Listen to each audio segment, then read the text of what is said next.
So, Carol, I will call you in. Okay, yeah, 50, the current transit, and 60, line 6, which is my IQ.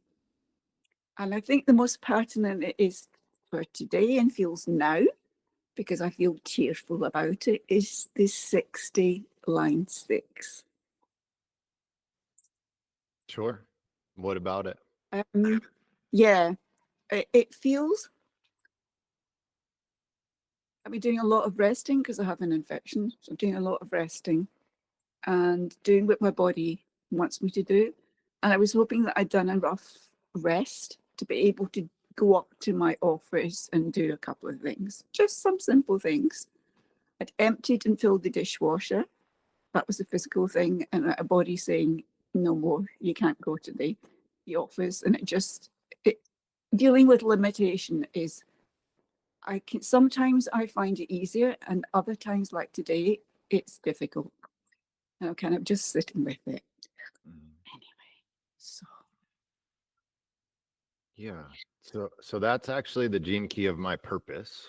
And is so it? I'm intimately familiar with 60. I'm actually a second line there, but I of my spheres, I think I have 7 or 8 sixes. So it's definitely an energy that runs pretty deep inside of me. Um, I'll give you, would it be helpful maybe to give you my understanding of that gene key? Yes, yes, please. Okay. So for me, 60, and for those of you that don't know, yeah, thank you for putting that, Lily. It's limitation, realism, justice. And I don't know if I'm just biased because it's my purpose, but that it is one of the gene keys that has taken me a very, very long time to understand and to get to settle into my being. I don't know if you guys have that experience of like certain keys, you read them and it's just like immediately you understand, and it like not even just logically understand, but it comes down into your body and you just have this knowing of it. And then there's these other keys that just seemingly stay on the surface for so long and just have such a difficult time coming down. And for me, that was 60. So the way that I see it now is simply as divine balance, which ultimately is justice. Just we've taken that word justice and bastardized it into, a human idea of tit for tat or eye for an eye. Like that is not at all justice. Justice is, we don't enforce justice. We can't enforce justice. The universe is what enforces justice. The universe always holds the balance. And so it's our job to love people. It's our job to connect, even people that harm us. Richard tells this beautiful story of a woman whose husband was murdered. And at the trial, she was called upon to speak and asked what she wanted. And basically what she said is, I want the man who killed my husband to be a son to me so that I can help guide him. Talk about a deep and open heart, and talk about justice. So it's not our job to redress the balance. So often we get sucked into, I need to say my piece. I need to get people to understand me. I need people to shift into my way, or I was done an injustice. So that is kind of how I see justice. And therefore, if we come backwards into realism, it's being with what is right now. And I think that's really the message that you need, Carol, and hearing that right now is a time for slowness for you, is a time not to move. And always there is a balance. And so what that means is at some point there will be a pendulum swing the other way, and it will be time to get out and do all the things that you've been wanting to do.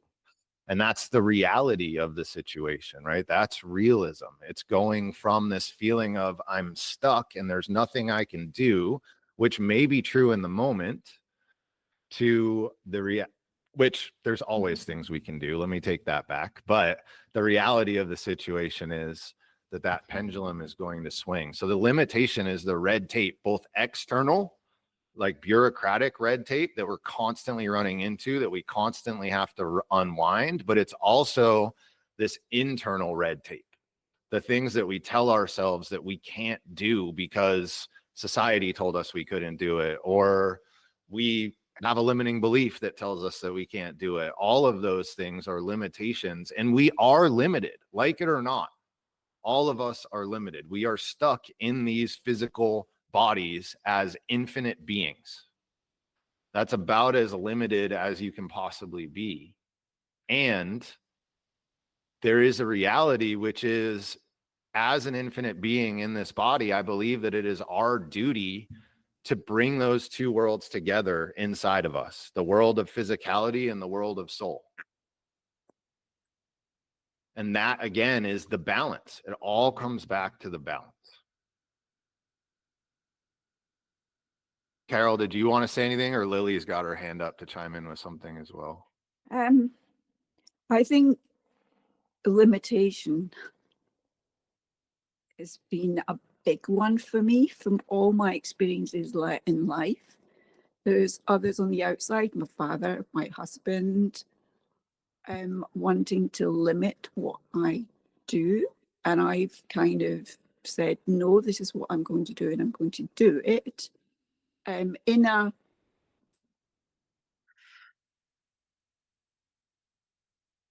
not in a dogmatic way, but saying, I've tried what you want me to do, it's not working, this is what I want to do instead, and other things that I felt were reasonable.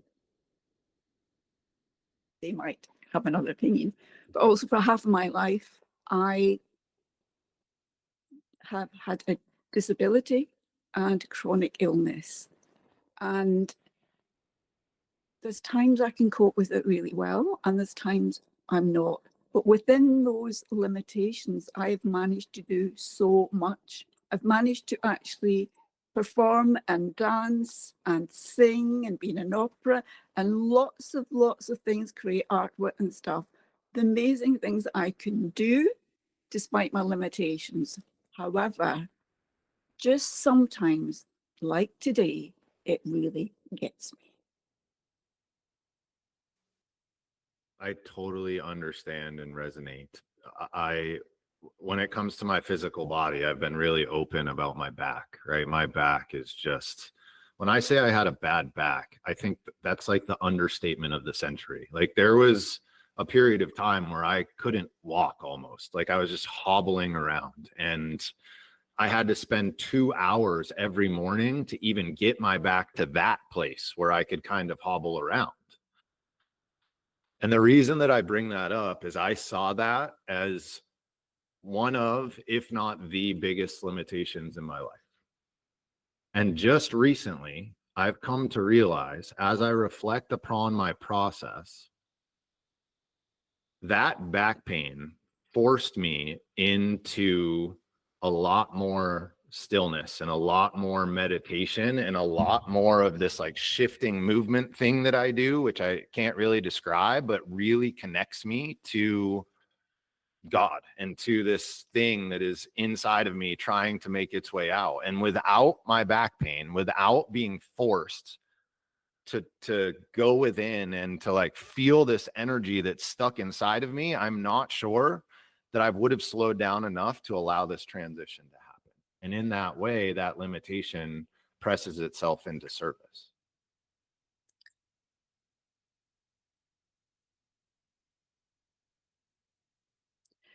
I too have had a back injury, and there's been some nerve damage, and like you, I've kind of hobbled around, taking 2 steps and having to stop. Otherwise, I would scream and spending most of my time lying down. And I worked up to 9 hours a day not lying down, and like you, doing needing to every couple of seconds, needing to shift my body just to keep the pain manageable. So I have an understanding of that kind of situation. Can't remember what I was going to say. Whether it's connecting to my soul. For me, it was very much about survival, but it's also about a change of focus, because just before I damaged my back, I had said, I love my life except my relationship with my husband. But having hurt my back, I was in a very vulnerable position, so I stayed with my husband rather than doing anything about it. However, years later, when I was even more a vulnerable state, I actually left him. So it's just kind of like bizarre. But connecting to the soul, I think more and more, as you say, meditation. I started meditating in 2002 when I was bedbound. And I think that, and because I couldn't speak to, couldn't stand noise, couldn't stand light, touch, movement, those kind of things, that it really brought myself into myself. And I was doing a lot of meditation, I was doing a lot of visualization, creating poetry in my head, but outside people were calling me vegetable. And that really connected with all my senses. So when I did do my spiritual work eventually, it was kind of like easy. Mm-hmm. Because somehow it magnified all of that. Mm-hmm. So I think it did connect me with that. And, you know, about realism and finding ways. It's really helped me to find ways. Mm-hmm. Yeah, it opens us up to the potential options. Let's go either Lily or Susanna if you want to chime in. Please, thank you. Yeah. I just wanted to validate what you've said, Carol, because it does sound extremely difficult. I know your conditions are already quite challenging, but now you're dealing with even more, and that must be so difficult. So I just wanted to reiterate that that does sound really hard. And then, Jay, you kind of started touching on what I was going to say anyway, is that sometimes it's so difficult to wait until the bigger picture materializes for you. And so now you are in the deep bit of the bad part, and you will come out of it and the picture will become clear. But until you're in it, that's really, really challenging. And I just wanted to remind you that there will be a bigger picture at the end. And I wanted to remind you to find strategies on how to manage this really low period of you feeling really, really bad. And I had questions come up in my mind, like, what is this feeling trying to tell you right now, Carol? And you've mentioned that you have consciously went against your intuition before when it came to your husband. Well, I invite you to maybe listen to what this feeling is trying to tell you right now. Maybe it's connected to something else. But regardless, that sounds really rough. Thank you. It is connected to it. And the reason I think it's brought up tearfulness and feeling sad and has a greater impact is because I've booked to see Richard Rudd in London. And I just know that I need to be there. And it's kind of like, you know, it's putting a big question mark, but I know I'm going. I'm telling my body, I know I'm going. So perhaps it's telling me, just rest even more. Yeah, maybe that's the message, is that right now is the time to rest so that you can get to that event when it comes. It's still a month away, you know, there's still plenty of time. So now's the time to care for yourself and allow that pendulum to swing. And sometimes there's nothing you can do to make the pendulum swing. That's important. It's just, you know, you just have to be in it and be present with it and be patient, all the things that we talk about. And trust. And trust, exactly. Susanna, did you want to share something? Yes, Carol, I want to say I feel deeply with you. I have gone through some physical sufferings as well, through quite some years. And then now I'm in a deep process with Jay, actually. And this last week, I have had some trouble with one of my knees, and I had begun to walk more, and suddenly I can't walk at all. So in that sense, I deeply feel that I, not of course in the level of your sufferings, but I feel deeply with you. And what I can say is that what it brought up for me was like not only a sorrow over what is right now, but a sorrow back and back and back. And I have really allowed myself this week, Jay knows, I've just been crying and crying, really. And but maybe that's one of the first time in my life where I really honored that suffering, really honored that pain, and met myself with tremendous compassion. And that's what I want to share to you, because, yeah, it might not heal your physical, or it might not heal my knee, but it heals something else. I feel that deeply. Yeah, I agree with you that crying and compassion is really, and giving self-love is a lot. I haven't quite got to that place yet today, because it literally just came on before the call. So it still feels very raw, and I'm being open and honest about it.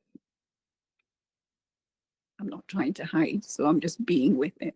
And you're doing the right thing. I think the reason that Susanna has been able to come through what she's been going through is because of the container that we have, her and I and the other people that are in. Like, I talk to her every day, and we sit in it together and we talk about it together. And that's what you're doing right now. Like, everyone wants to hide these pieces of ourselves. We think that we need to fix our wounding, be that physical, mental, emotional, before we're ready for relationship.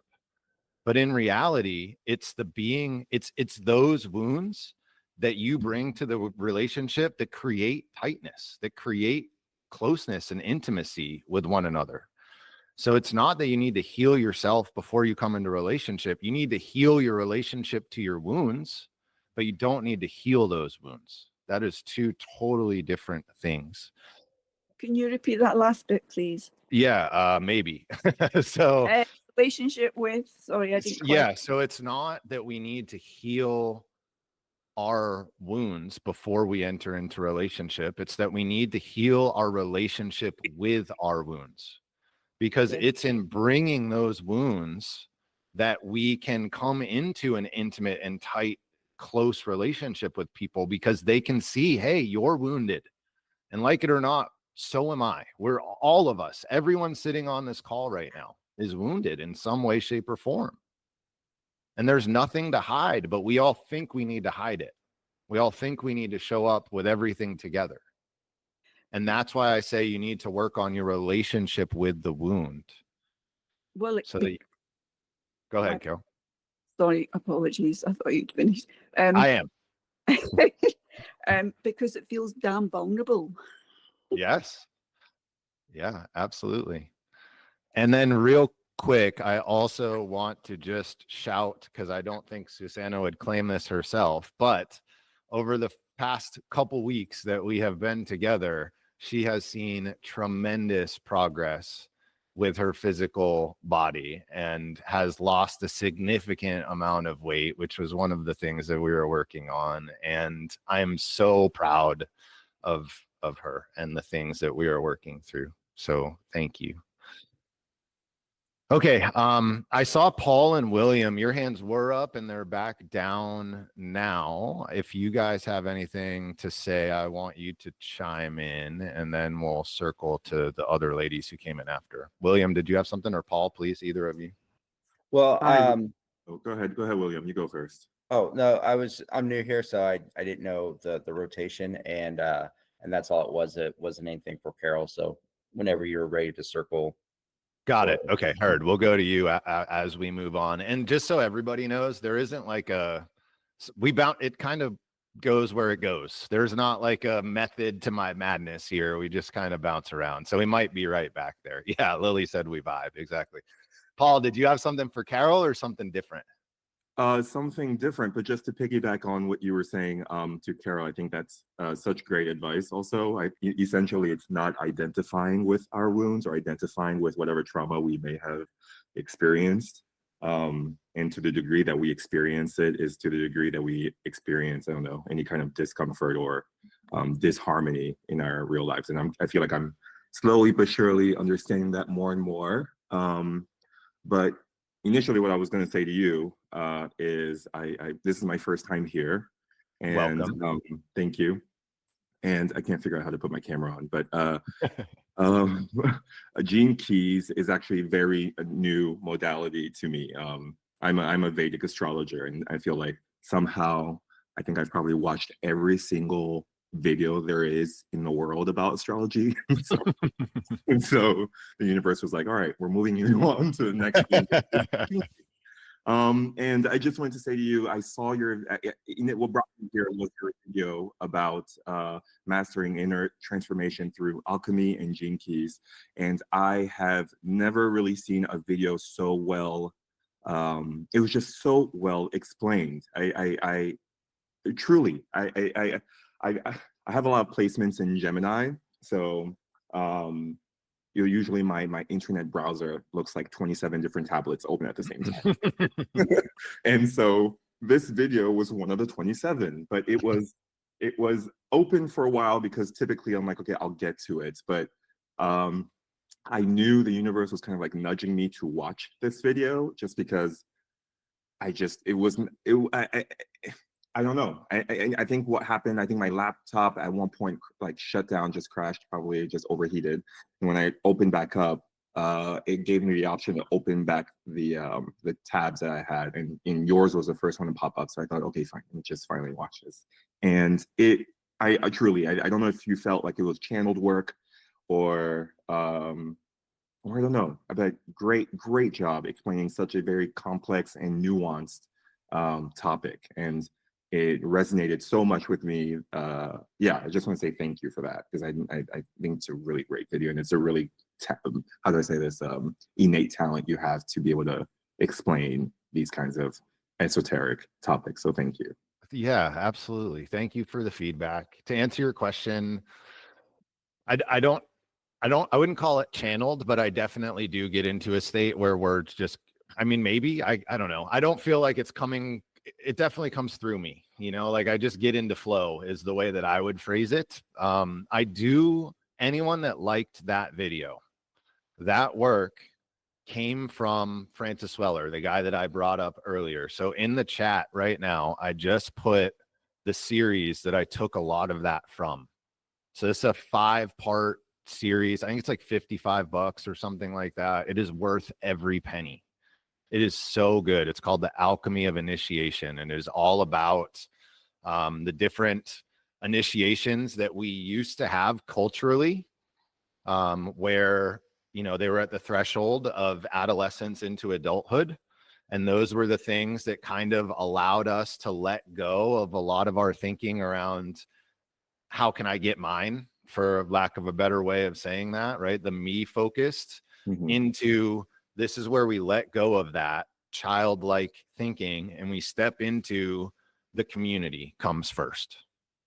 And Francis talks about the idea that now that these initiations are gone, the good news, and depending how you look at it, the not so good news, is you will be initiated. There are going to be things in your life that come for you, to you, in order to force you into an initiation. It's what he calls the predator. It's this archetype that lives within you that is not a part of self. This is like a piece of programming within our DNA that is there, that when your soul decides it is time to do the work, when there is enough, like I talk about in that alchemy video, when there's enough prima materia or massa confusa, enough of that juice inside of you to be transformed, our soul, acausally, meaning there's no thing that you did, decides it is dark night of the soul time. And that is when we go within and we have this initiatory experience. Now, the problem is that so many people get stuck in that initiatory experience. And so if you think about the hero's journey, I wish Jan was here right now because he could pick up my slack because I don't know it well enough. But there is a point where the hero faces kind of the boss, right? Like this big thing. And after they get through that initiation, they go back to the village with this knowing, this learning, this wisdom. And that is where they get to share it. And a huge part of it is they get welcomed back into the community and they get to be heard. Hey, we see that you went through these hard things. And it was for a reason. And it's because you are an integral part of this community. And unfortunately, we don't have those initiations anymore, but you still are an integral part of this community, of whatever that community is for you and in your life. And I beg you to finish the initiation, to turn towards it.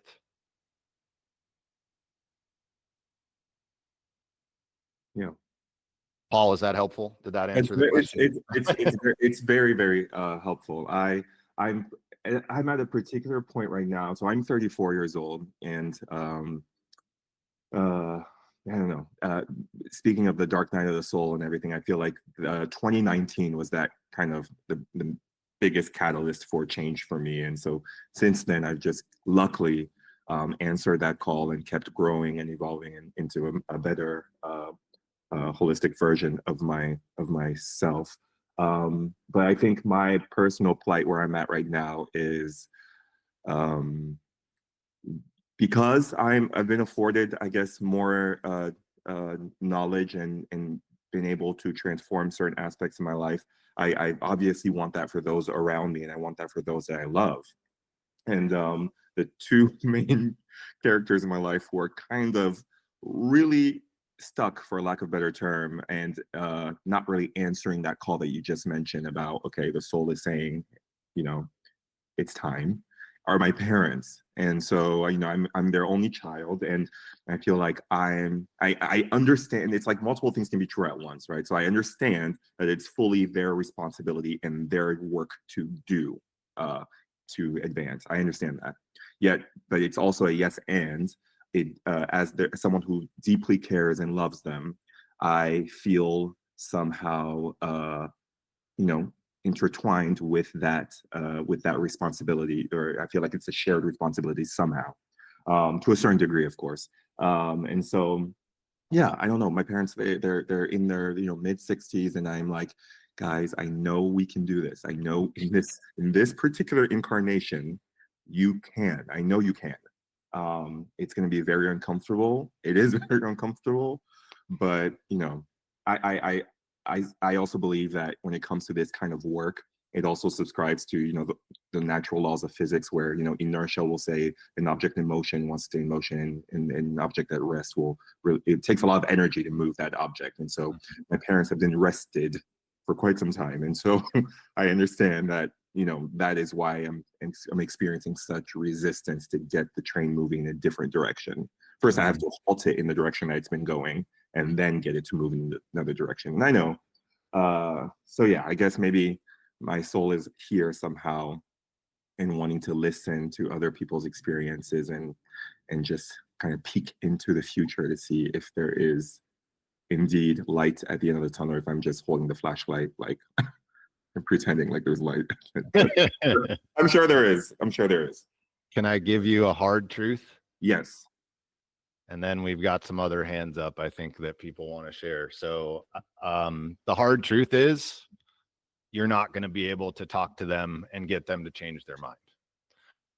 The flip side of that, because like you said, it's always both and. What you can do is model that energy and that way of living in the world. 100%. And show them that there is a way, and just show up in unconditional love every time, and show them that that there is potential here. And when they have interest, they'll let you know, but there's nothing more frustrating than feeling like you are able to give somebody the help and the support that they need and showing up for them over and over and over again, for them not to take it. And ultimately what that does is you're going to get a point where you get frustrated and you get upset, and that obviously puts distance within the relationship. But the other piece of this is the opportunity cost, meaning that there are other people in your life who are ready and who you can talk to and start to work through this transition. And I know they're your parents, and I know it's so important.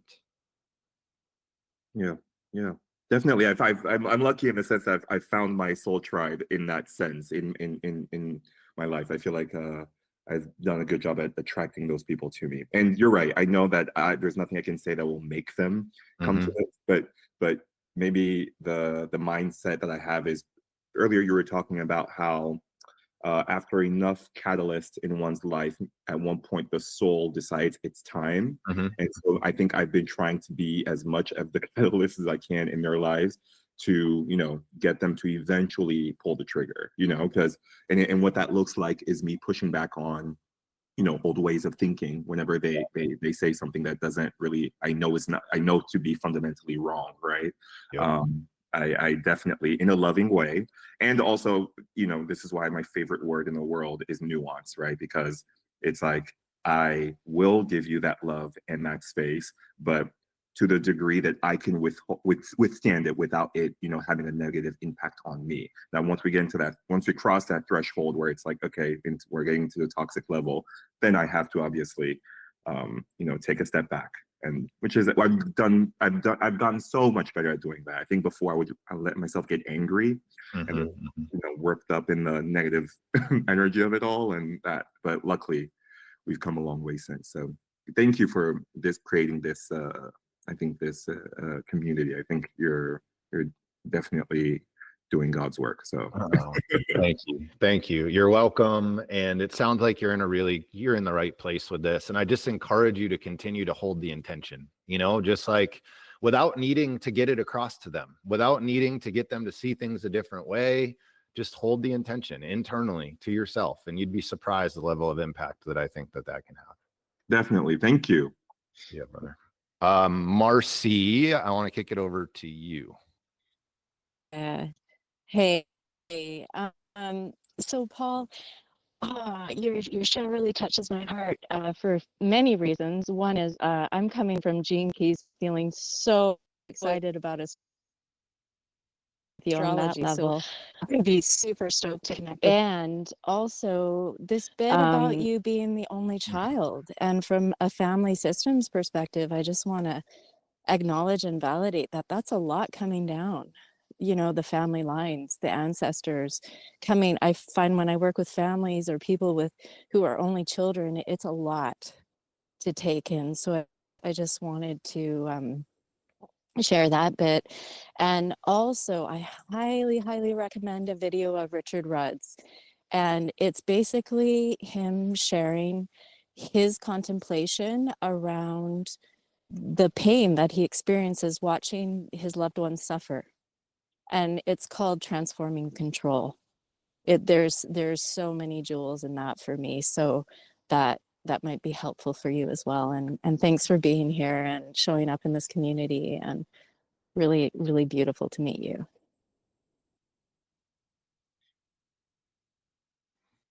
Nice to meet you. Sorry, it took me some time. Nice to meet you. Thank you, Marcy. Appreciate it. I am looking for this video right now. As I do that, looks like we've got Carmen. Carmen, are you separate issue, or are you one of the things already rolling? Well, what I put Carmen in the Ray, chat I is, should say. Sorry, I always forget the Ray. oh, very good, very good. Thank you. I put a separate issue into the chat, but everybody that spoke, and you know, I'm a chatty Cathy, and I could have responded to every single person that spoke, and it's absolutely wonderful. And I am so friggin' excited to be here because I said it last time, but I'm saying it again. Like, I just feel like I've found my soul family finally. You know, I'm almost 70. Yay. And so, and anyway, where do you want to go from here, Jay? Yeah, thank you, Carmen Ray. I appreciate it. I want to go down to William since he's been patiently waiting, and then we'll circle Yes. back to you, my dear. Okay. And before William, hold on, before you go, just so everybody is aware, I put that video in the chat that Marcy referenced if anybody does want to watch it. And then William, to you, my friend. Yeah. Actually, this second time raising my hand was for Paul. And I appreciate Okay, perfect. him sharing everything. And so what came to mind listening to him is actually something I'm transitioning from in terms of helping other people. And I hope this is relevant because I know we're all working through our own things and trying to organize our thoughts. But I heard something from another YouTuber, and I won't name drop or anything, but he had said that, would you rather be right or would you rather be free? And as I applied that in my own life, like that was really liberating thinking about it, because I think oftentimes as us coaches and change makers, we tend to get into problem solving mode. And that's not what coaching is about. You know, it's more about being present for others and helping them find their way. And I think sometimes we have advice or we have the answers for others stuck in our mind, and we just want to so much like give that to them and see that they take that information and roll with it, but it never happens. And it often, and what I find in my life is it feels like I'm constantly punching into like this like rubber wall, you know, into life, and it just like does not want to work. And when I really started to contemplate around, do I want to be right or do I want to be free, it started to alleviate my ego in trying to fight life. And as I started thinking about that more, you know, us people, we're life, we're growing. And so as we try to push our egos onto other people, like I think that's when we start to hit that rubber wall. And we just have to be okay with ourselves as if other people don't want to take that trip until they're ready, like you had said, Jay. So I hope that was insightful.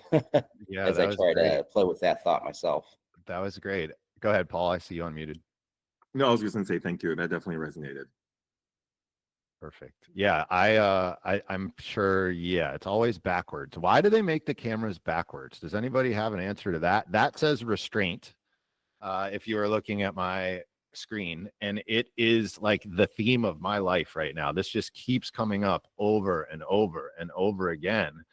And William, I think that's the name of the game, right? Like I have all of this stuff inside of me that I know can help so many people that I interact with on a daily basis. And I need to have restraint because I only have so much energy to put out into the world. And I need to understand where is the best place to focus that energy. Another really big piece of restraint is, and this also comes from the Weller piece, and it's something that I talked about in that alchemy video. Restraint is about keeping things inside until it is time to let them come out. So if we let things come out early, in alchemy, they talked about it spoiling the recipe, right? It's not fully formed. And then because it's not fully formed, either our relationship to it gets sideways because we shared the idea before it was ready to be shared. And that's important. This is about the idea, not about you. Or the other person, it's not cooked enough to describe or explain or come across the way that it needs to come across. And then you've lost your opportunity because you already engaged with that person on this thing. And it's not to say, of course, you can go back and you can try again, but a lot of times people, you get that chance and then the wall goes up like, no, that wasn't the thing. And so the importance of restraint, I just want to speak to that. Yeah. And well, and when you say spoiling the recipe, I totally just got that metaphor. I love that because I find myself so often wanting to jump the gun with information, we need that restraint. And I struggle with that and learn the cheeky and stuff. So that's really great. Thank you for that. Absolutely, brother. Was there something else? Did you want to go down the rabbit hole that you brought up earlier, or you feel good there? Well, no, I did have a separate topic if I can jump in. Yeah, let's do it. So one thing I struggle with, whether it's gene keys or learning Taoism, all these systems, I'm very much rooted in my Christian philosophy. And so I'm not here to push religion, but what I struggle with is as I put faith in God, and him altering and transforming my life, where does it play, or how do I play a role in taking that control away from him as I learn, say, gene keys, for example, and like I'm understanding these the different, well, the gene keys. I don't want to sound redundant when I say that, and I'm like, oh, I can change this about myself or this, and it feels like I'm pulling that control away from God. So that's where I'm struggling and wanting to go deeper into this. Beautiful question. And man, isn't this just the root of all of it? You might as well have just said, where'd the universe come from? Fair enough. So, okay, here's where I'll take that. There is a place, and in the gene keys, we talk about the ideas of evolution and involution. Have you heard of those ideas before? Yeah, I've heard you talk about it. Okay, so evolution is your internal state reaching up to meet God, and involution is the God state reaching down to help pull you up. And so in this kind of liminal in-between space is the work that we have to do. I think the work that you're talking about in discerning when is it time for me to put my energy into evolution by taking action and doing things and shifting my life, versus when is it time to allow involution to change things around me so that the circumstances are correct in order for me to take action. Does that feel accurate to what you're trying to figure out? Well, I like that question because I haven't thought about it from that point of view. But the question was more geared towards basically saying, God, will you change me? Versus me being like, no, God, I'm going to change myself. And you're wondering which of those is correct? Well, I'm trying to understand how it's okay to follow a system that seems to put me in control. That's what I mean. Like gene keys puts me in control, or if I follow Taoism, or Buddhism, like it just seems like it puts more control into us humans and takes away our faith of allowing God to do the work. Understood. Interesting, because I see gene keys as the total opposite. Really, and that's why I was curious, like that point of view. Yeah. So my take on the gene keys is that it allows us to come more fully into our being, not our doing, not our, like, it allows us to come into our soul and to contact our spirit and to fully embody this human vehicle that we have for right now. And in doing that, we have this level of safety and security that arises. And that safety and security can only come about when you have a deep faith and love and trust and understanding in a higher power, for you, Christ. Right. That is the only way. And to me, that's what the activation sequence is about, is to fully come into faith and trust, because then and only then are you going to be able to let your defenses down and be unconditionally loving to everyone else around you. If you don't have this faith, this knowing that you're supported, then we're going to be looking out for ourselves. We're going to be constantly striving to understand, how can I make my life better? Yeah, exactly. Okay. That's where I'm at, is like, say, doing wound work, for example, or shadow work. I see myself currently trying to say, like one of the shadows I'm working on or whatever. It's like, wait, why am I doing this work? And why am I not putting my faith in God, allowing him to transform me? And that's where I'm stuck, because it feels like I'm following, Paul Rudd, or not Paul Rudd's, but Richard Rudd's system and not God's system. You see what I'm saying? And so that's where I get confused in putting my trust in embracing this human development, because I've thought about that. It's like, it seems like the gene keys are part of the human experience.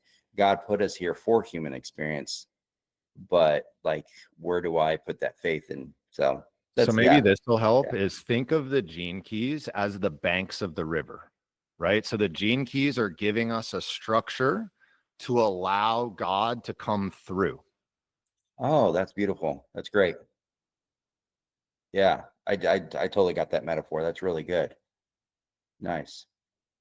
So it's in the, okay, I'm going to, we have these parameters, if you will. So if you think to the gene keys, we're going to think through our IQ.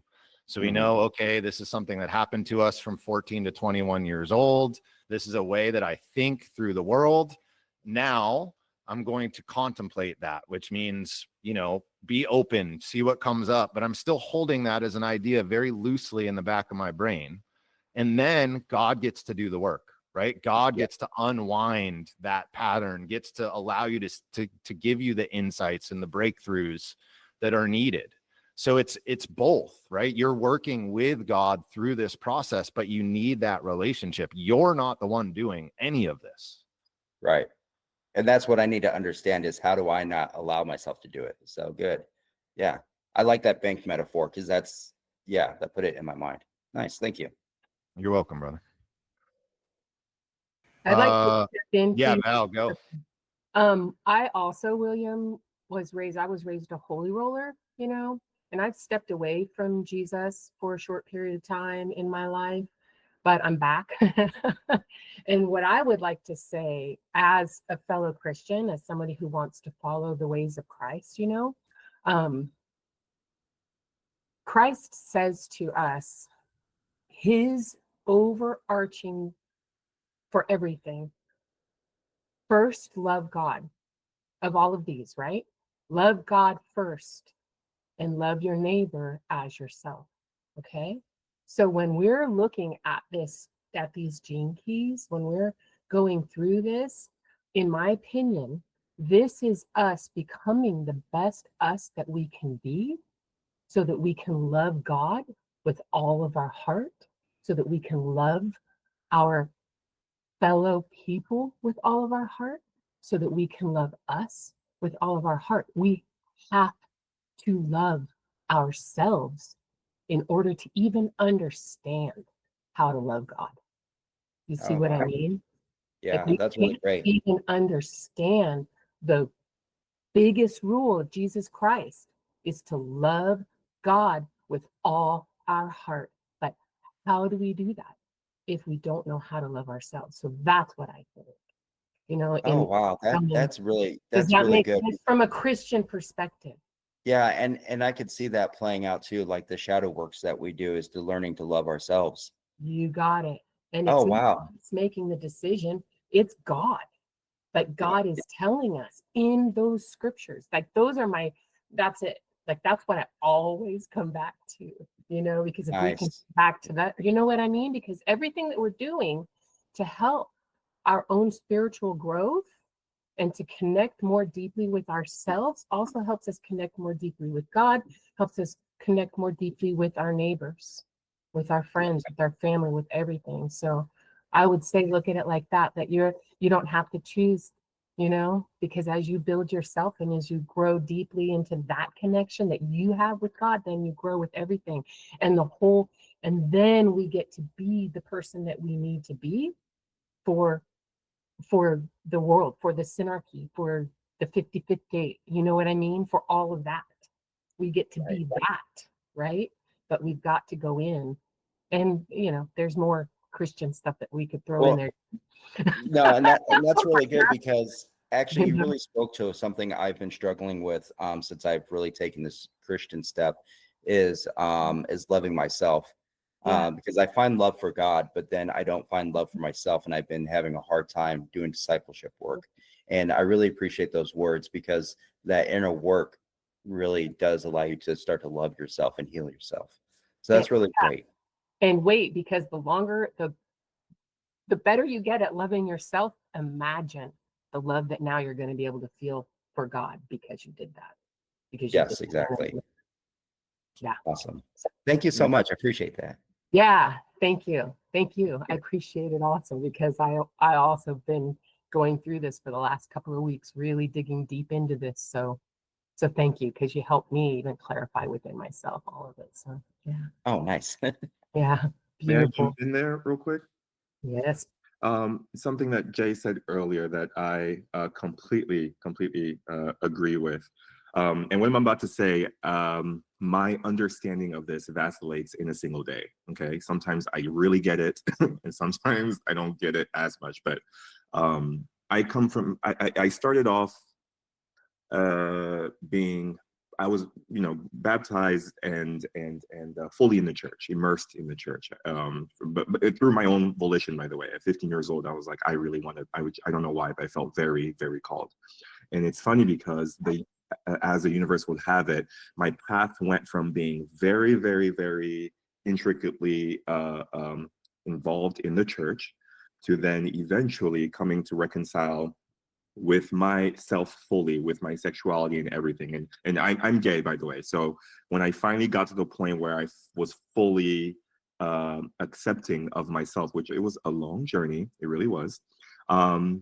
What it did is it kind of took me away from the church, but then found my way into spirituality and really once my spiritual beliefs started to really evolve, and once I really started to understand kind of God and spirit in that way, then I was able to find my way, not necessarily back into the church, but back into a place where I found space for all of those things and identified with all of those things. So I say that because I come from the vantage point of there is nothing but God. There is only God, is what I'm saying. And so from that vantage point, I hope this is not blasphemous to some of you hearing me, but you are also God. The awareness of you is God. That is you, that you are God. And we are also the love that you have for this, for the, amorphous energy of God, realize it's also the energy that you have for yourself, for the person, for the energy that is speaking right now through this, meat suit. And so I say that because there's a perfection in the way that we know this, right? In the way that the universe or God operates, and basically, if we are able to get out of the way and let ourselves be done, right? And let God be done through us, that's kind of the goal. That's the goal. That's what you're working towards. And so why I say that, because like I said, in a single day, I will understand that to various degrees. You know what I'm saying? Like sometimes my intrusive thoughts pop up and I have to remind myself that, what is it? Is it Wu Wei, the art of doing nothing? It's like, just kind of let yourself be done rather than doing. So I guess the doing for me looks like, it really looks like me not doing anything. That is the doing. Or getting out of the way, being an obstructive force. I think we do a good job of being an obstructive force of actually what the universe is trying to do through us. So yeah, that's all. Thank you. Super, super well said, man. That is like, I don't think I could say anything different or better. One point that I really want to latch onto that might be helpful for you, William, is this idea that, like, okay, we are just trying to be a vessel for God's divine will. And your shadow work and unwinding the traumas that you have is what allows God to play through you unobstructed, as Paul just said.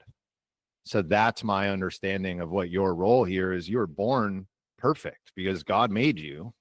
And then this world has conditioned us in various ways, I would argue also by design, so that you can then use that wounding to come back into service of the world. But ultimately, what the work of the gene keys and the work of all spiritual work, I think, is there to clear the container, to clear the channel so that we don't get in the way of God's work. Oh, that was nice. Yeah, clearing that space out. Okay, nice. Thank you guys. I really appreciate it. It was super, like, it really helped shift my mind. Like, I'm a quick learner and I adapt quickly. So hearing these words is really, really valuable. Thank you. Beautiful. You're welcome, brother. Carol, was this point or something separate? This point. Please. It was for William. You spoke earlier, Jay, about involution being God, and we are getting feedback from God, and evolution is our selves, our being, and we are reaching up and elevating ourselves and our understanding and self-love, etc., as we've discussed. Have you, say, when you're working on something like with the gene keys, you're working in a particular gene key, have you prayed to God and asked for guidance? Just simply. And that's a way of connecting both. Oh, that's a good idea. Thank you. Yeah. That's all I wanted to say. Thanks. Yeah. Thank you. Thank you, Carol. Appreciate it. Let's go up to Carmen Ray, and we'll head in a new direction here. What you got, my dear? Oh, I have lots, but I'll stick with it. I'll stick with what I originally wanted to come with, and that is,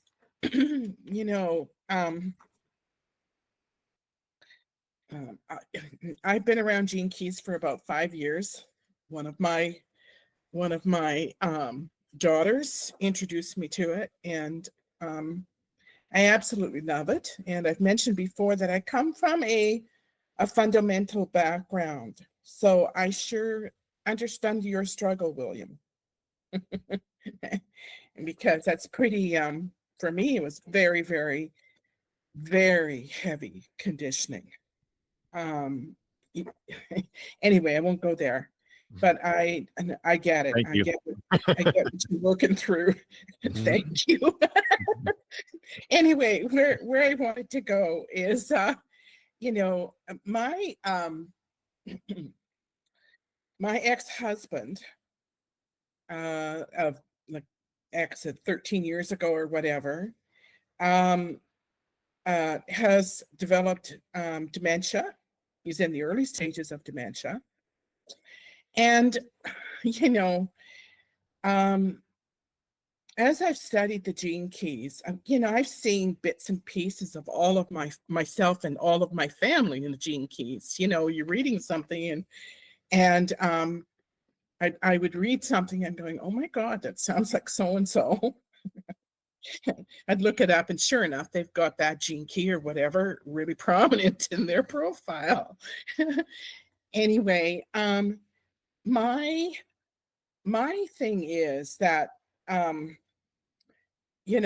don't have, any connection with my ex anymore whatsoever. My daughters, though, will tell me how he's progressing because they're caring for him. And so as they tell me things, I'm thinking, oh man, that sounds, again, that sounds really familiar. It's kind of confirming to me, because in the 30 years that I was married to the man, I could feel all of that under the surface. And I could feel it. I couldn't put my finger on it. I could feel these things under the surface. And now, he's just been diagnosed in the last year or so with dementia. And now, these things that they're describing to me that he did not display is on the surface. It's like all of the conditioning, social conditioning, all of the patterns, it's all peeled back. And I'm going, oh my God, it's right out there for the whole world to see. And so I guess what am I it's kind of like,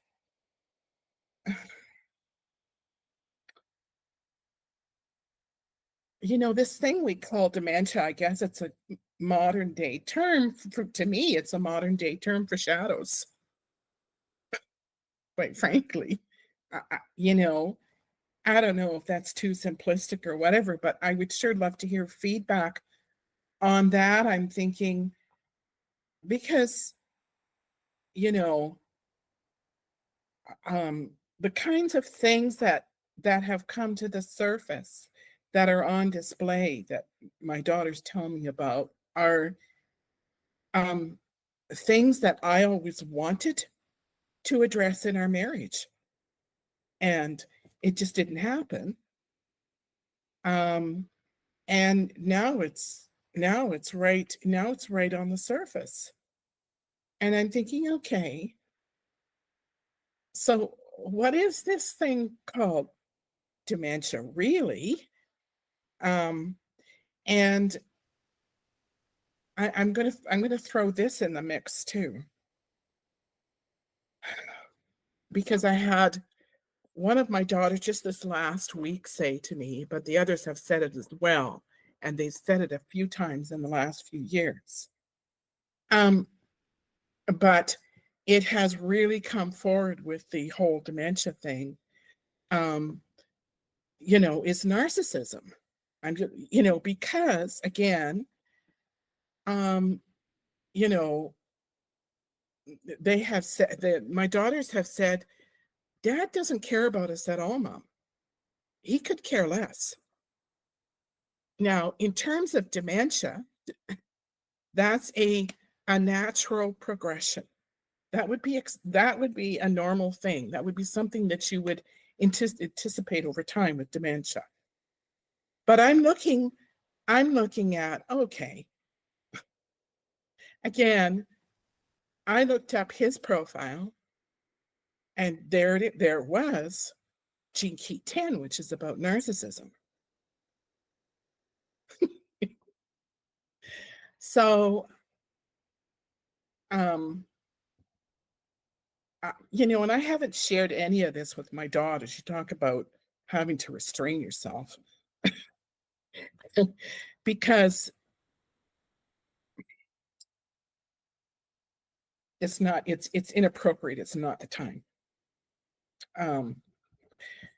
So I guess what am I trying to say here is it just seems like in our lives, no matter what happens, no matter what our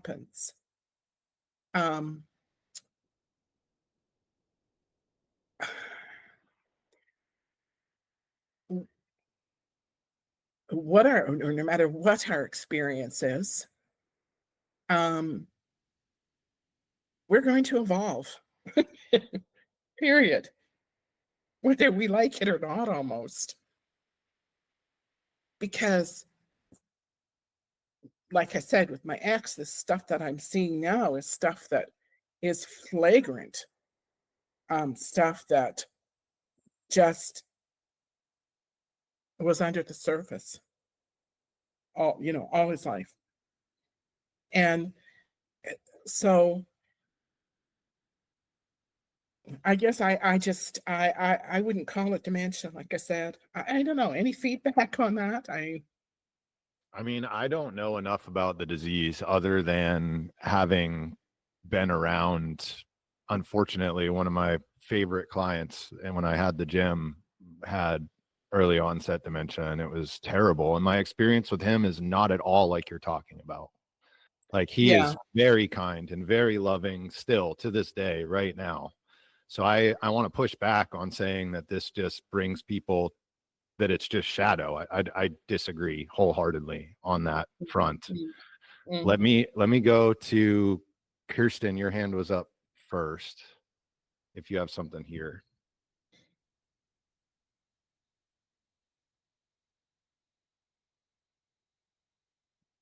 She's trying, for those that can't see. Stand by. There we go.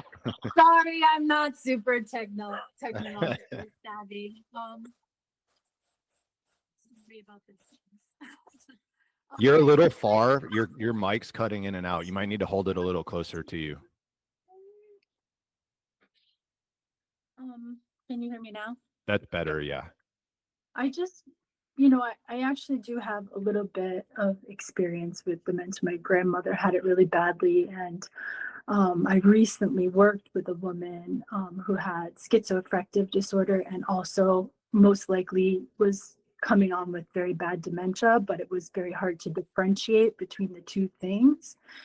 And in my experience with it, I feel like what it sounds like you're describing is like what it does to people is make them very, very, very fearful. And I think that that's why it looks like a shadow, because all of our shadows really are fear, right? Aren't they? Like, so I feel like fear is so embedded inside of dementia. And I don't know what the cause of that is, but it feels like, I just wanted to speak my experience with that, which is that those two things seem to be, the connection between the two. That's all. That makes a ton of sense in my mind. I never would have thought about that, and that absolutely. And I think the fear comes from like you go your entire life with being able to process things and see things a certain way, and in an instant that's taken away from you. Like what could be scarier?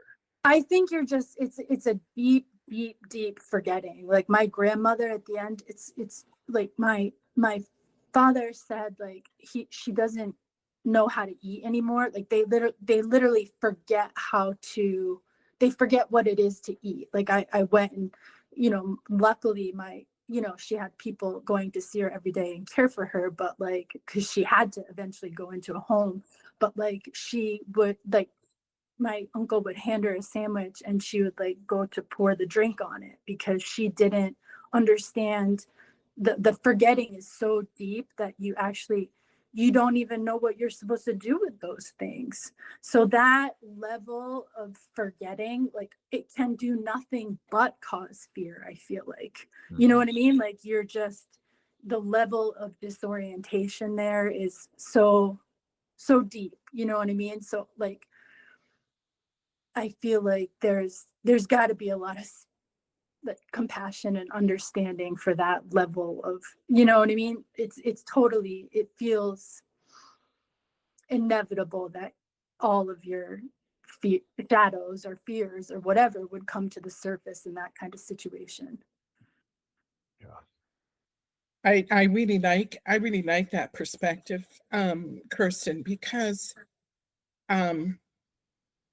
I mean, my ex is a person who doesn't appear to have a single any fear at all.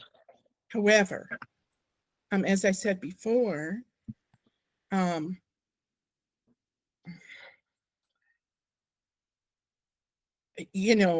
is coming to the surface is stuff that I could sense for a lot of years. The behaviors and all of those things that are coming to the surface, whether he likes it or not as this progresses. So, the fear, I'm thinking, okay, fear is at the root of everything. Absolutely everything. So, when we're too afraid to address our own stuff, we're gonna stay in it. It's not addressed. It doesn't come to the light. It doesn't evolve. We don't evolve. So so then you have something like this happen, where a person loses a degree of cognition, and it's just been very, very interesting to observe. And it's ripped my heart out because here's somebody that, I mean, he's an amazing person, but he's not that person anymore. But it's just also been, as I said before, it's also been very confirming because, I felt those things like 40 years ago, and then, 2 years after we parted our ways 13 years ago, he had his first stroke and came back from that fairly well. But then there's been a progression of minor strokes that you don't see. And now he's still got his amazing sense of humor, but he's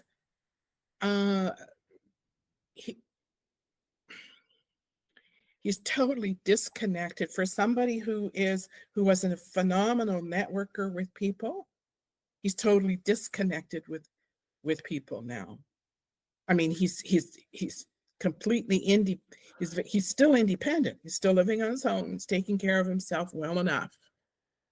But so it's just really interesting to see this morphing going on, and to recognize it. So I think your job is to hold the gifts for him, you know? Yes. Like Yeah. that's the situation. You remember. So let's let go of trying to understand why the shadow is coming forward. That doesn't really matter, I don't think, at this point. Like that's what are you looking for? Validation from 15 years ago? You know, like let's support this man in a really hard time. And I think the way that you do that is to remember the gifts. Yeah. Well, that's to remember the gifts, and by remembering them, to remember the gifts. Yeah. I mean, I never saw his gifts fully again either. Well, you can make them up for him, you know, now's the time. He's in an open state. And I think the people around him have an ability to really, and he's going to have his bad days, you know, but I think the people around him really are going to have the ability to shift energy. And I think my 2 cents here is, you know, let's not figure out what he's doing wrong or why these things are coming to the surface, but remember what he's doing right. Well, that's okay. That's not so much my intention to do that. When I read about this stuff in the gene keys, it's just the correlation is just too much. For sure. Lily, let's go up to you. Just the things that haven't been said, because that's exactly what I was going to say. Dementia is acting from fear, and the lack of awareness is extremely scary. So that's already been addressed, and what you said, Jay, was awesome. But what I've also heard from you, Carmen Ray, is this is your bias when it comes to addressing your trauma of losing your ex-husband to dementia, and your daughters are losing their father, I assume. And that's extremely traumatic. And you're going through that right now. And for you, it makes sense to explain it through the gene keys, and that's absolutely fine. But remember, this is your process, okay? So make sure you don't project it on him. Do what you need to do for yourself, because like I said, this is a huge and terrifying thing to happen in your life. Don't project it. And as Jay said, if there are no gifts around, then try and come up with them. But I'm sure if you look close enough, there will be gifts. That's what I want. No, that's not hard. that's easy. The gifts are easy. Yeah. William, let's jump down to you. You're still muted, brother. That was weird. I thought I hit the button. Anyways, yeah, I mean, everyone kind of covered it all. I just kind of want to piggyback on like the whole mental health. So I became a life coach because I couldn't afford to become a psychologist, but it's still, a place in my heart. And as I dug into spirituality and gene keys, one thing I noticed is that take into consideration is people with mental illnesses and mental diseases. We have to consider that factor, that biological and psychological factor when navigating, understanding spirituality. I have a daughter who has Asperger's. And so I was looking at the gene keys and I can see a lot of things popping into her, but then I had to remind myself that the Asperger's takes over and how she is sometimes. And so I can't place all of the responsibility on the gene keys. There are just certain conditions that override, just the work that we do. And it really, it goes back to, I think, I'm not sure what one of the other person said. It just comes back to having compassion for the other person too, and what they're going through. So thanks. Thanks, William. I'm actually going to jump over to Angela since we haven't heard from you yet.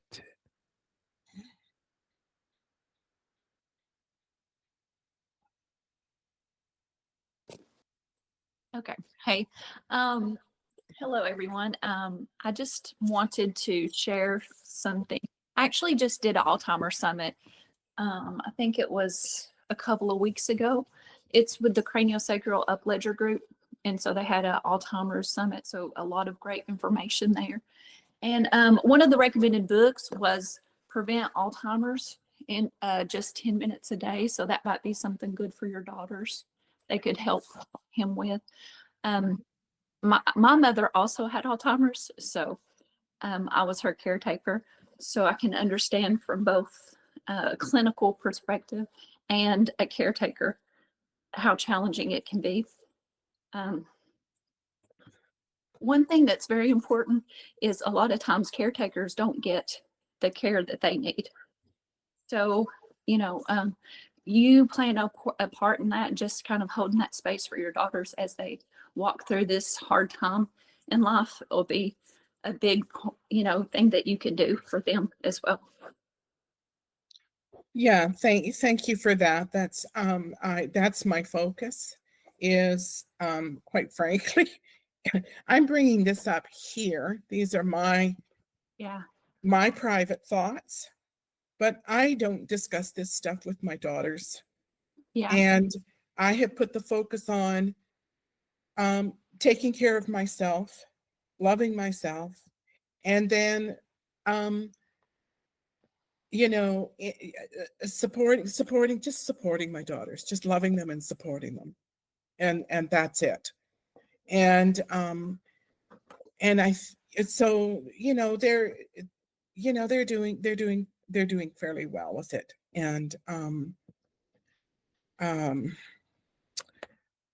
yeah, and thank you, William, for what you said about the Asperger's. You know, kind of overriding, because I've had that question in my mind is when because there's lots of people with, you know, lots and lots of people in this situation.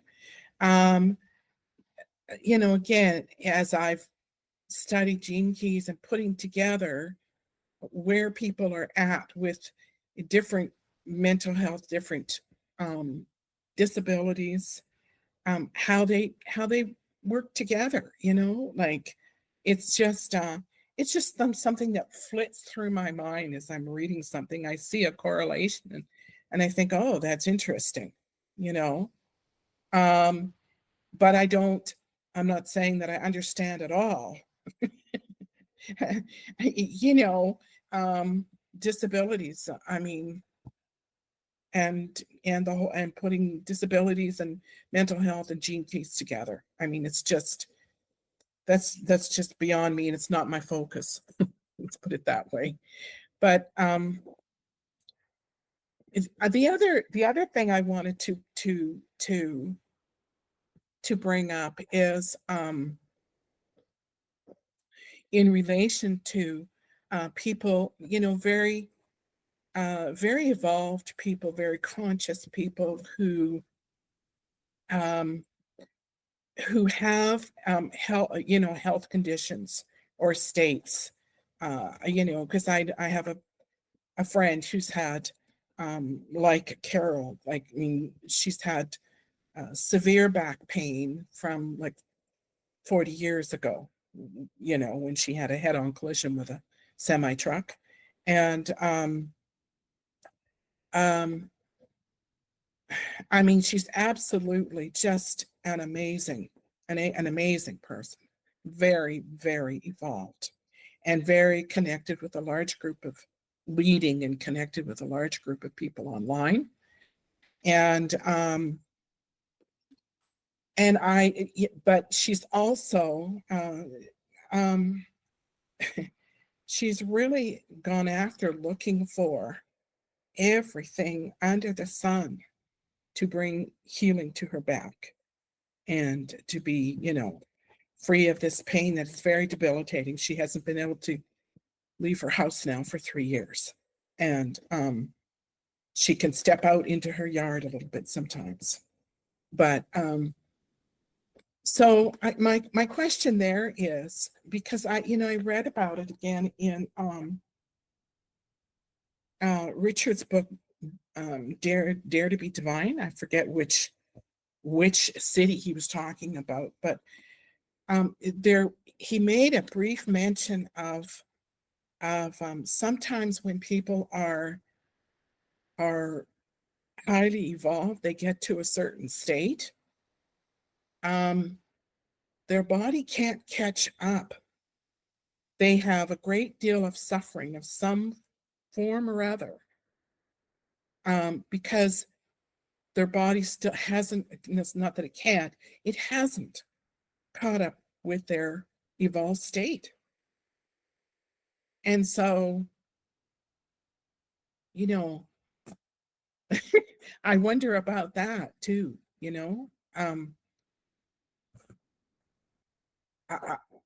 I don't know what to think of that, because I know the kind of effort that my friend has made to resolve her situation. And anyway, that's.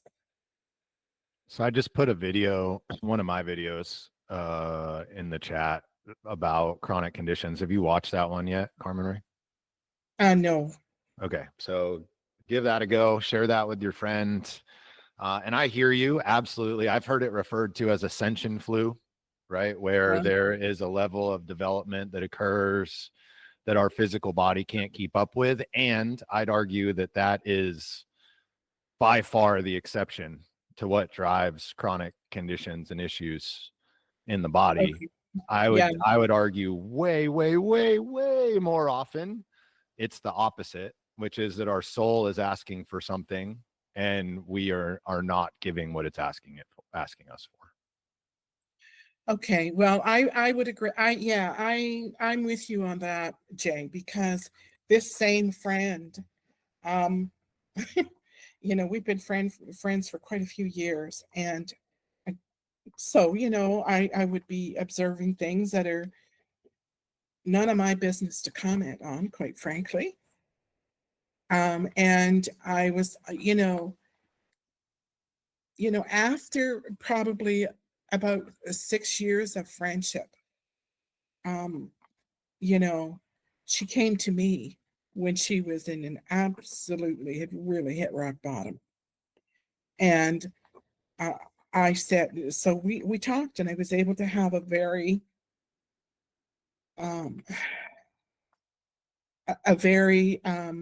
honest conversation with her, and she got it.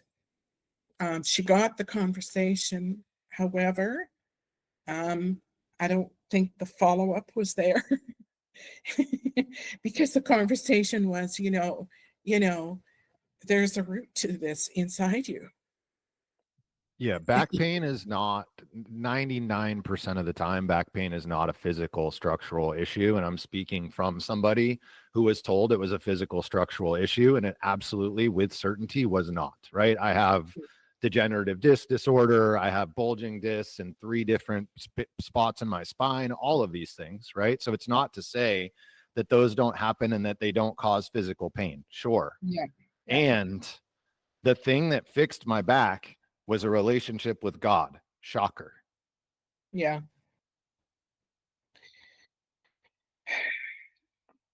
Yeah. Okay. Well, I don't, yeah, there, I mean, anyway, I had that one conversation with her a few years ago, and there's been no more because there's nothing more to say.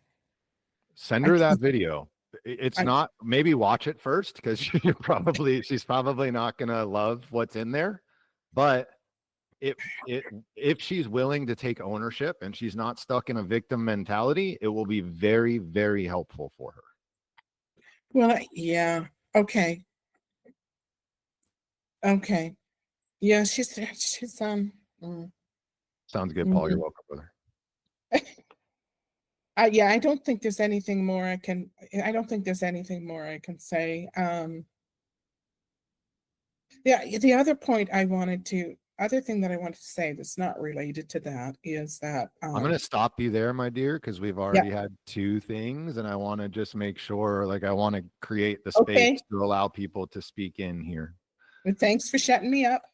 You're welcome. And I might be coming back to you if there's nothing here, but I want to just offer the space to everyone to make sure that we have an opportunity. Okay, thanks. So that said, does anybody want to chime in on anything in a different direction or the same direction? But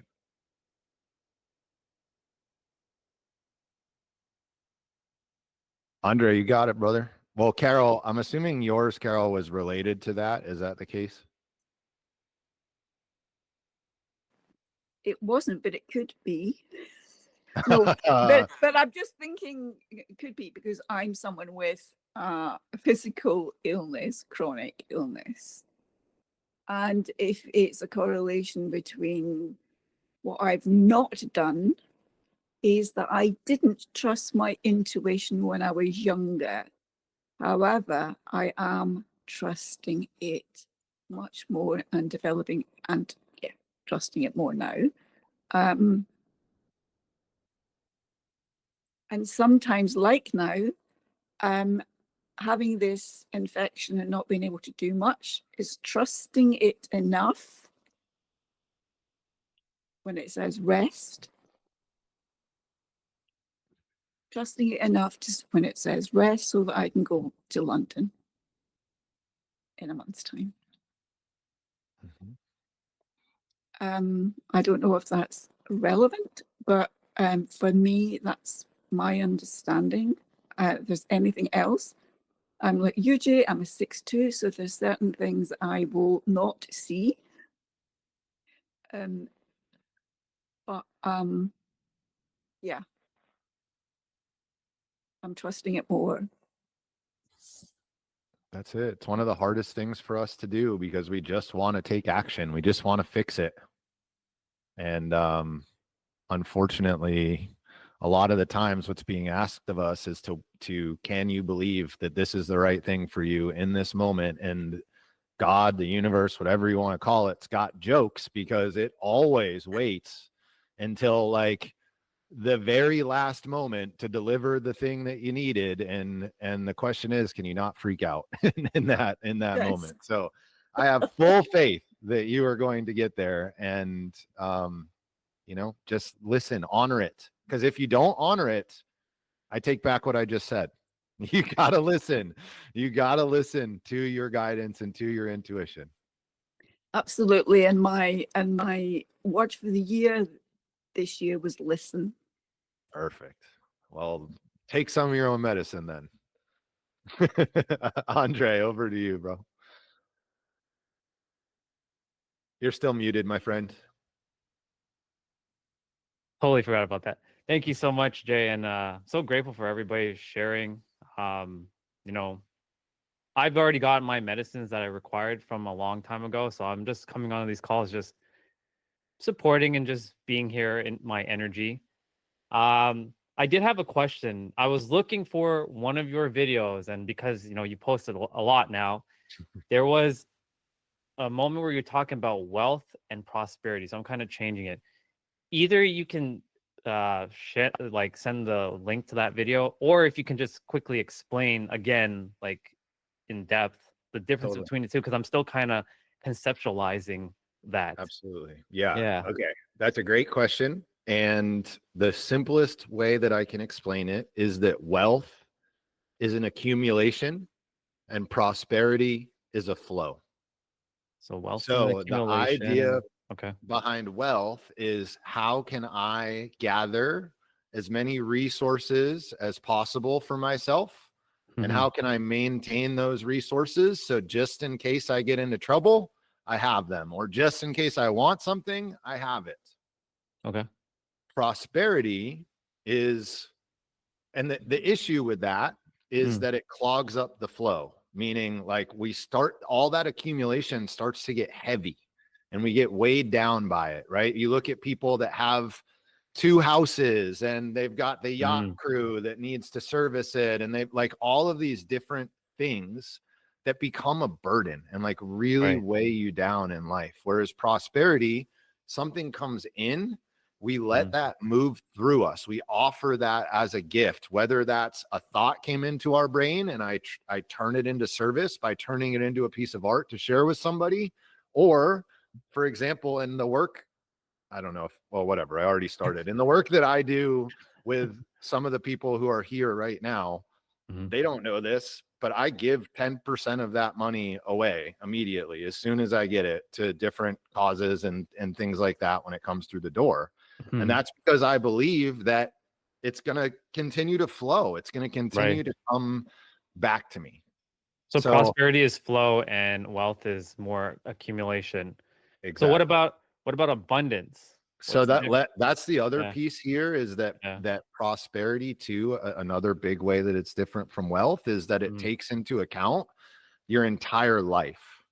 Okay. Meaning it's not about money, right? It's about the quality of relationships that you have. It's about the quality of relationship you have with God. It's about the work that you do and the service that you bring to the world. Like prosperity means that all of these areas have that flow that I was just talking about. Whereas I think wealth, oftentimes we think more about financially, but also I think that you can get to a place of wealth in some of those other areas as well, but it's much less frequent that we dip our toes into that area. Right. Because and then Go ahead. Yeah, because they talk about like health is wealth, because like that's a functionality of like if you're healthy, right? So that's why I was like wondering what is really the difference between wealth and prosperity, because wealth can also technically mean that it's not material things, but it's more like, wealth with relationships, wealth with God, wealth with love, wealth with your relationships. So I was just wondering like what was really like the key differences between, well, even that and abundance. Yeah, I think in that case, it's more the accumulation side. And I would say the difference between abundance and prosperity, I'm not sure that I have one, honestly. Like, I think that those words are pretty close to one another. To me, they both signify like an overflowing and then offering back into the thing that you got it from in the first place. So like the infinity symbol of give and take. More like a Taurus energy. Like it comes up and then flows out, right? Up and then out, up and then out. So we're constantly drawing on this energy from the one point, right? The spot behind our navel. And we allow that to come up through us. And obviously this isn't material things, but in what we share in service with the world, if we were to keep those things to ourselves, that's when we talk about ideas like writer's block, right? And things that kind of shut us down. It's those ideas are not for us. Those ideas come to us because it is time for them to be ushered out into the world. And then it becomes your duty to understand and to work with this idea and to ask it, what does it want? How much time does it need in the container? Like we were talking about earlier with restraint, to turn into the right thing so that you can offer that into service with the world. Gotcha. Lily, I saw your hand go up. I was just typing it in the chat, but I think what we're circling here, the difference is with wealth, that's individual, and it implies that you are keeping that to yourself. Whereas with abundance, I feel like you share it with others, therefore makes you prosperous. And that's, I think the difference is in my head anyway. I like that. That makes logical sense. I'm just like taking it in and just kind of like letting it sit within, sort of like the idea of like when you were sharing, Jay, you have to let some ideas kind of like simmer and cook and not share. That's kind of what I'm in that process of right now. It's kind of like really diving deep into that and just like, let me kind of really embody it before I like, Yeah. And if you think Yeah. of the Pearl sequence, which Right. Pearl is all about prosperity, right? That's Mhm. that's the part of our profile that talks about prosperity. There's 3 spheres and then a 4th one in the center, right? So this Right. starts at your vocation, which is the same thing as your core wound, and that's Mhm. like that's the inner, that's our deepest wound, right? The deepest thing that cuts us to our very core. And we Right. have to figure out a way to transmute that and to turn it into an engine to press it into our service that we bring to the world. So it's like the inner turbine that drives our outer doing in the world. And then we go Right. over a sphere and then we're at culture. Mhm. But connecting those two is the pathway of initiative. So always remember the start to prosperity is Right. taking initiative. We have to do something in the world. Mhm. Richard talks about stealing fire from the gods. Right. So then we get over to our culture, and that is what organizational environment do we need in order that the prosperity begins to flow through us? Meaning, Mhm. am I an entrepreneur, first line, which is what I am there, or am I a 4th line, which is the kind of network, the like, or maybe I'll go 3rd line, which is like a unit, a small business, like a family unit. So you learn and understand what do you need for prosperity to show up in your life. And I promise I'm getting to the point here. Then Yeah. we go up our next pathway, and that's the pathway of growth. So as we're taking initiative, as long as we do it driven from our vocation, driven from a place of wanting to serve and transmuting our wounds, and we do it with the people that we're meant to do it with, then Right. we get this growth. And you're gonna, that means financial growth, that means spiritual growth, that's growth in every sense of the word. Mhm. And then we get up to our brand, which is our voice, right? It's our soul's voice, is a better way of saying that. Right. And we get clarity in that vibration and in that voice. Mhm. And then that brings us to the pathway that seals the triangle. And that is the pathway of service. So in order for our prosperity to occur, again, just to reinforce this idea of flow, I have to press it into service. I have to use that money to serve. I have to use my emotion to serve. I have to use my energy to serve. Right. And when I do that, that's what creates a vacuum that then pulls in the next needed piece from spirit, from God, that allows you to do this again. And then that's where the pearl comes from. That pearl sphere is kind of a crystallization of an energy that's in you that cannot show up until we have that pearl triangle sealed. It's the one sphere that is kind of like a gift to you from God. Right. So And like that is what prosperity brings. yeah, because like I'm actually looking at it and mine's is like 19.4, which is sacrifice, and obviously charity is part of that. So like that's, you know, I'm figuring things out at the moment and kind of like rolling with it. Yeah. Yeah. In real time. We're all growing in real Yeah. time. Oh yeah. I think Monica shared like there was something that you were explaining that she wanted like re-explanation. She said it in the chat there. Okay, got it. Monica, if you just want to either unmute or type in what you wanted, and then in the meantime, Lily, do you want to share about that, or is that just a chat situation? I can share. Which one? Yeah, do it. I think it might be helpful. I think it'll serve the conversation. The one when I'm talking about the line. Yeah. You mean? Yeah. So it's so funny that you asked this question, Andre, because today I watched Richard talk about the pearl sequence, and the way he just put it into like really easy to understand way is to talk about the lines. And for me, that just kind of put the whole thing in perspective. So I'm a line 4 as well. I'm 18.4, so that's funny because we have that similar. And so that is charity, right? So that's such an interesting one, because to me that translates that even if I have wealth, I will not feel prosperous if I just accumulated, because I'm a line 4 and that doesn't serve me. Like, actually, I wouldn't do that because that would stress me the hell out.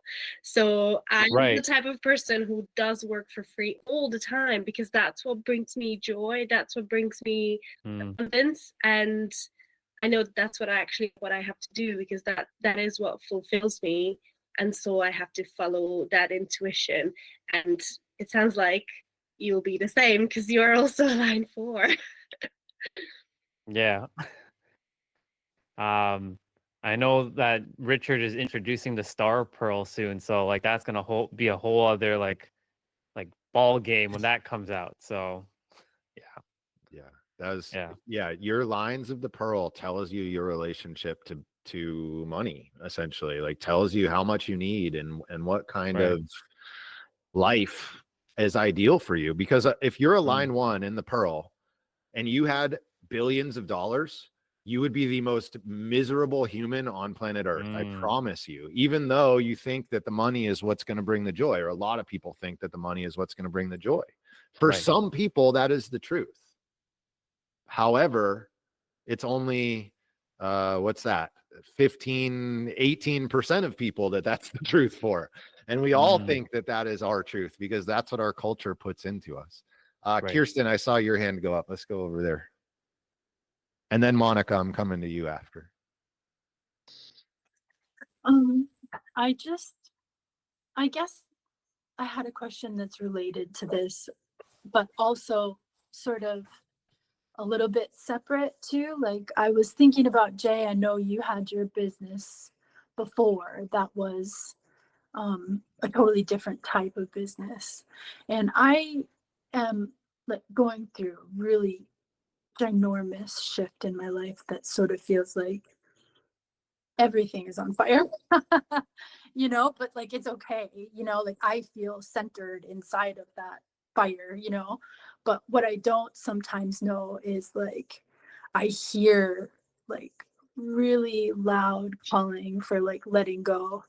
And I don't know if that, like, I don't know how deep that letting go needs to be, and I have a business that I feel in line with, but I do something related in the arts and crafts, and we do like big events and the weather. Like, I just was at an event that like collapsed a circus tent with 100 vendors underneath it, and things are just like shifting, and I'm like, I'm not inclined toward computers, that sort of shift, so I'm like, do I just need to shift out of this business and into a totally different business? I guess I'm wondering about transitions, like what, when everything is on fire, like like, is it just like asking me to just start over? Like, I don't, I'm sure that we all have experience with these moments in our lives, and I've definitely, like, I have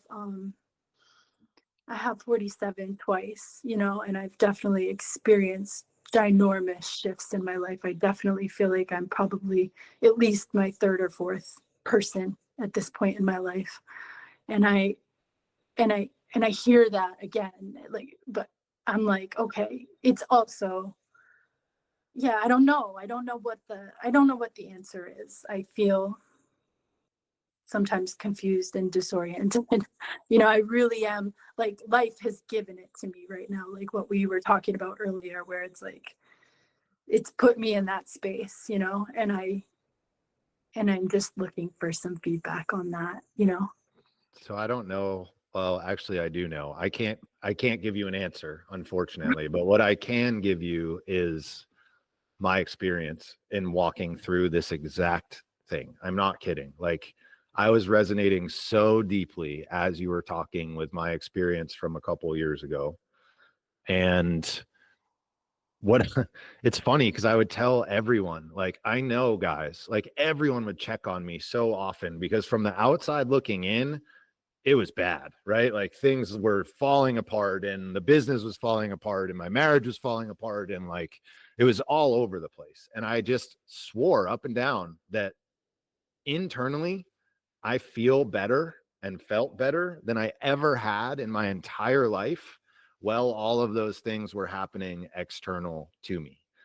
So I resonate with that really deeply with your like, I'm okay. Things are okay, even though, and I think that's the place where you need to be at home in. And I'd argue that what's happening to you right now, like you said already, is an initiation, right? It is soul that is asking for you to shift something in your life. And what I'm hearing a little bit of maybe is some fear around your ability to open yourself and your heart wide enough to be able to walk through this storm. And all I can tell you again from me is that fear just simply isn't true. Our hearts will always expand wide enough to what God brought into our life. That's why it's there in the first place.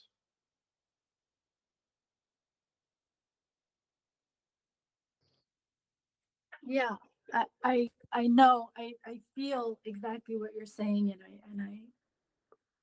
and there is fear, right? When everything is like breaking apart. I guess my fear sometimes I feel like is maybe caught up with, right, it's asking me for this deep surrender, right? And I guess I don't know how. Like really, like I guess that the answer to where my fear is coming from is that I want to know the answer about whether I shift, like when everything is falling apart, like do I just shift out of this? Like is that like am I sometimes I feel like I'm just like out of resonance, like I'm in the wrong spot, and I'm okay with that. But I guess where the fear is like if I do like you know I if I do choose to shift out of that, I guess there's fear with like, am I making the wrong decision with shifting out of it instead of moving further in? You know what I mean? Like I feel like I'm moving. Like I feel like I'm. Yeah, I don't know. I guess that's where my fear is. Like. Mhm. Yeah, you're trying to think your way through a situation that is unthinkable. It is okay. So let me give you some maybe we'll take this in a practical direction.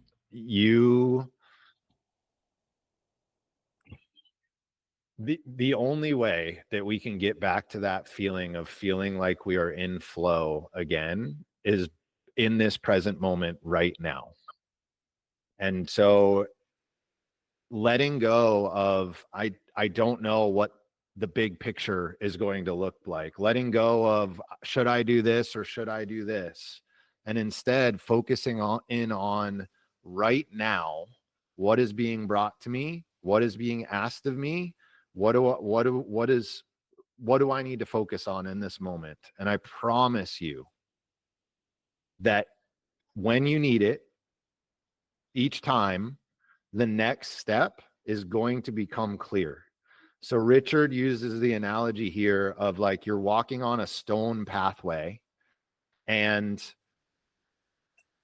with each step that you take, you need to kind of throw a light ahead in order to illuminate the next step. And the only way that happens, where that light comes from, is internal to you, and you get back in touch with it in this present moment.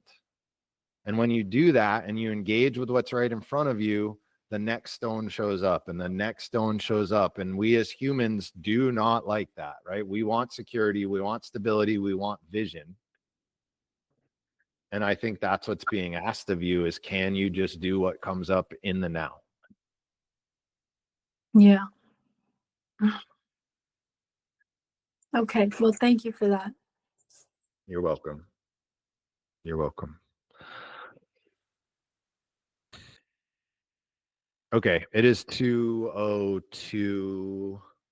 So I want to quickly recap for Monica the triangle that I talked about, and then we're going to wind this bad boy down. So if anybody needs to jump, all good. We're at time right now.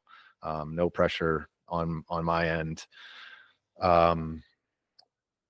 Next one's in 2 weeks, which is what's that date? November 7th is the next call. Same time, same place. Bye, Lily. Also, same deal. We've got some people on the call right now. Marcy, who is here earlier, Trisha's who is here now, Susanna, who is here now, are all in what I call my synarchy, which is the kind of container, the more intimate container that I'm building.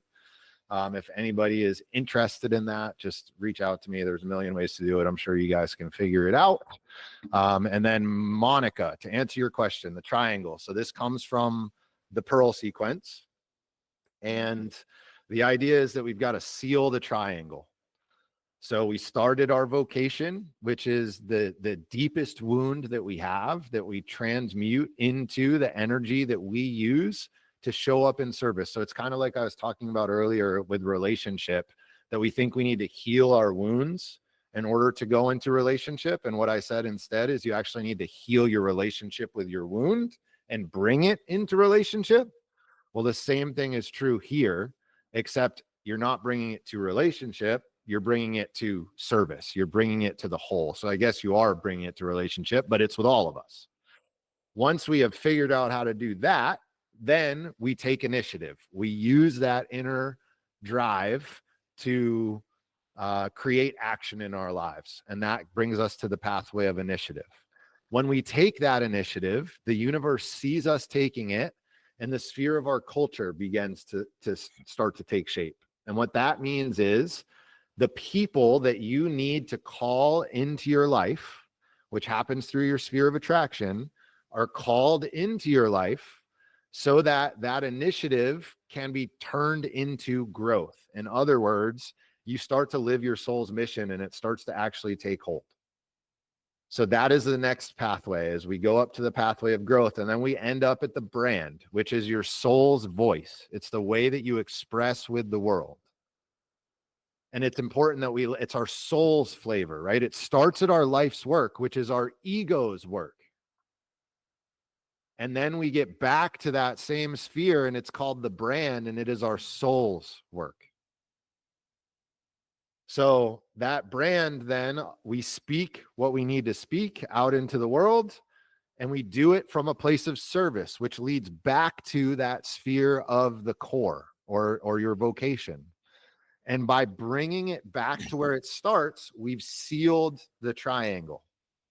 And that creates this Taurus energy that happens inside of us. So I constantly show up in service, and I'm constantly replenished from the inside, because I'm doing what I'm meant to be doing in the world.